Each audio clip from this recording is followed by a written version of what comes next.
একদিকে দুর্নীতির জেরে চাকরি হারানো যোগ্য প্রার্থীরা, অন্যদিকে বহু বছর পর পরীক্ষা দিয়ে নতুন করে সুযোগের অপেক্ষায় থাকা তরুণ তরুণীরা।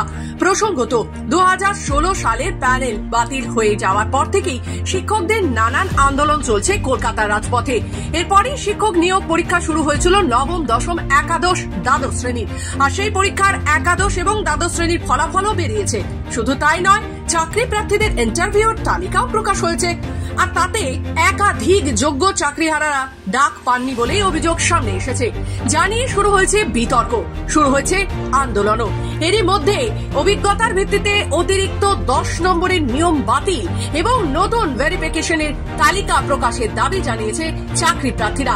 এই মর্মে লাগাতার পথে নেমে বিক্ষোভ দেখাচ্ছেন চাকরি প্রার্থীরা।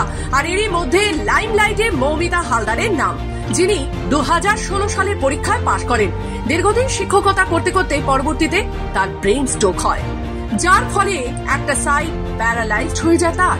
আর এরপর শারীরিক অবস্থা নিয়ে তিনি যোগ দিয়েছিলেন করুণাময়ীতে বিক্ষোভ অভিযানে।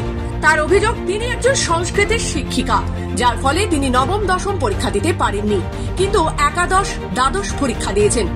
তিনি সেই পরীক্ষায় পাশ করতে পারেননি। ফলে তার এই শারীরিক অবস্থা নিয়ে তিনি বারবার মুখ্যমন্ত্রীর কাছে আর্জি জানিয়েছেন, যাতে তার আগের চাকরি তাকে ফিরিয়ে দেওয়া হয়। আমার একটাই কথা যে মুখ্যমন্ত্রী আমাদের অত্যন্ত মানবিক, উনি যেন আমাদের চাকরিটা ফিরিয়ে দেন, আমাদের চাকরিটা যেন না নিয়ে নেন। এত কম নম্বর পাবো আমি তো জানতাম, আমি কিছু মাথায় রাখতে পারছি না।